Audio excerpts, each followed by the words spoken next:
Good morning everyone. आज हम definition of communication को डिस्कस करेंगे, जिसमें कि यहाँ पर मेंशन की गई है दो कम्युनिकेशन की definition according to Keith Davis और according to W H. Norman and Summer. ये दोनों कम्युनिकेशन के ऑथर हैं जिनने की कम्युनिकेशन की डेफिनेशन को डिफाइन किया है। Now the first one is according to Keith Davis. जो कैथ डेविस है उसने कम्युनिकेशन की क्या डेफिनेशन दी है उसको हम लोग यहाँ पर डिस्कस करेंगे कि communication is the process of passing information and understanding from one person to another person. Communication क्या है? कम्युनिकेशन एक ऐसा प्रोसेस है जिसमें कि दो या दो से ज्यादा लोग इंफॉर्मेशंस को पास करते हैं, वो भी अंडरस्टैंडेबिलिटी फॉर्मेट में।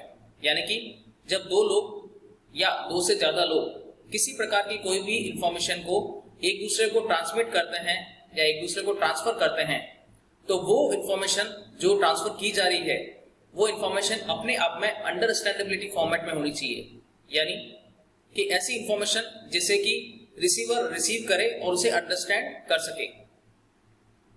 ऐसा नहीं होना चाहिए कि सेंडर द्वारा जो भी मैसेज या इंफॉर्मेशन सेंड की गई है, यानी कि अगर कोई किसी इंफॉर्मेशन को बोल रहा है या पास कर रहा है किसी दूसरे पर्सन को, तो वो उसे समझ नहीं पा रहा हो, ऐसा नहीं होना चाहिए। तो वो अपने आप में कम्युनिकेशन नहीं कहलाएगा। जैसे कि अगर कोई इंडियन किसी चाइनीज पर्सन से अगर कम्युनिकेट करता है और वो अपनी हिंदी भाषा में उसे किसी प्रकार की कोई भी इंफॉर्मेशन ट्रांसमिट करता है, बट जो चाइना का जो पर्सन है, जो चाइनीज है, वो हिंदी लैंग्वेज को नहीं अंडरस्टैंड कर सकता या नहीं समझ में आ सकती उसे, तो हमारे द्वारा ट्रांसफर की गई इंफॉर्मेशन उसके लिए वैल्यूएबल नहीं है, क्योंकि वो उसे समझ ही नहीं पा रहा है, उसे अंडरस्टैंड ही नहीं कर पा रहा है। आपने अपनी तरफ से तो इंफॉर्मेशन सेंड कर दी, बट रिसीवर ने उसको प्रॉपर मैनर में रिसीव नहीं किया और वो आपके द्वारा ट्रांसमिट की गई इंफॉर्मेशन को समझ नहीं पाया। सो ये ट्रांसफर ऑफ इंफॉर्मेशन अपने आप में कम्युनिकेशन नहीं कहलाएगा। कम्युनिकेशन तब होगा जब इंफॉर्मेशन सेंड करने वाला और रिसीव करने वाला वो उस इंफॉर्मेशन को समझ सके, अंडरस्टैंड कर सके, तो वो अपने आप में एक कम्युनिकेशन कहलाएगा। So it's a definition from Keith Davis.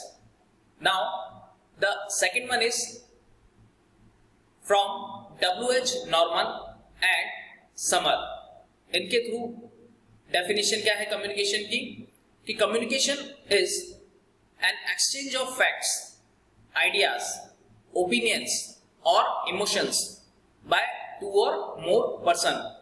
Communication क्या है? अपने आइडियाज को, ओपिनियंस को या अपने इमोशंस को एक्सचेंज करना, वो भी दो या दो से ज्यादा पर्सन्स के बीच में, वो कम्युनिकेशन कहलाएगा। जैसे कि हम किसी को अपनी कोई भी आइडिया देते हैं अपने फ्रेंड्स को, या कोई अपनी ओपिनियन अपने फैमिली मेंबर्स के साथ में डिस्कस करते हैं, जो अंडरस्टैंडेबिलिटी फॉर्मेट में होती है और उन्हें समझ में आती है। सो it's a type of communication. वो भी अपने आप में एक कम्युनिकेशन का ही पार्ट है, but it should be in the form of understandability, क्योंकि अंडरस्टैंडेबिलिटी होना बहुत जरूरी है। तभी आपका जो आपने इंफॉर्मेशन पास की है वो अपने आप में कम्युनिकेट करवाएगी कि भी आपने जो भी इंफॉर्मेशन पास की है वो अगले को समझ में आया है या नहीं आया है। इसमें हम लोग अपने ओपिनियंस को, अपने इमोशंस को, अपनी फीलिंग्स को भी क्या कर सकते हैं, एक जगह से दूसरी जगह ट्रांसफर कर सकते हैं by the any form of. अब वो इंफॉर्मेशन अपने आप में in the form of written भी हो सकती है, in the form of oral भी हो सकती है, in the form of symbolic भी हो सकती है। जैसे कि हम अगर कहीं भी मूव ऑन करते हैं या कहीं गाड़ी ड्राइव कर रहे हैं, सो एट दैट टाइम हमें जस्ट सामने जो साइन बोर्ड्स आते हैं हमारे सामने, उससे हमारे को पता पड़ता है कि यस, साइन बोर्ड में एक सिंबॉलिक फॉर्म में लिखा हुआ, सिंबॉलिक फॉर्म में इमेज के थ्रू रिप्रेजेंट किया हुआ होता है, लाइक स्पीड ब्रेकर। यानी कि जो आप चला रहे हैं गाड़ी, तो थोड़ी सी दूर में आगे स्पीड ब्रेकर आने वाला है, तो अगर आपकी स्पीड फास्ट है तो आप उसे स्लो कर लीजिए। या आगे रेलवे क्रॉसिंग है, सो उसके बैरिकेड्स का इमेज वो आपको अगर डिस्प्ले हो रही है, मींस आगे थोड़ी दूरी पर भी क्या है, रेलवे क्रॉसिंग है। या आगे अगर आपको टर्न करना है तो आगे टर्न जो है वो जिगजैग फॉर्म में है। सो ऐसी इमेज आपको पहले ही विजुअलाइज फॉर्म में थ्रू द साइनिंग बोर्ड आपको विजुअलाइज होगी, जिससे कि हम लोग अंडरस्टैंड कर सकेंगे, समझ सकेंगे कि आगे जो एरिया है या आगे जो सड़क आ रही है वो जिगजैग फॉर्म में है। तो हम पहले से ही मेंटली प्रिपेयर हो जाते हैं, हमारी स्पीड को कम कर सकते हैं। सो it's a type of communication. तो ये भी एक तरह का क्या है, कम्युनिकेशन का टाइप है। तो कम्युनिकेशन का मेन मेजर फैक्टर क्या है, कम्युनिकेशन अपने आप में अंडरस्टैंडेबिलिटी फॉर्मेट में होना चाहिए। जो भी इंफॉर्मेशन आप पास कर रहे हैं या अपने आइडियाज को पास कर रहे हैं, अपने ओपिनियंस को रिप्रेजेंट कर रहे हैं, वो अगले को समझ में आना चाहिए, जिससे भी हम उसको कम्युनिकेट कर रही है।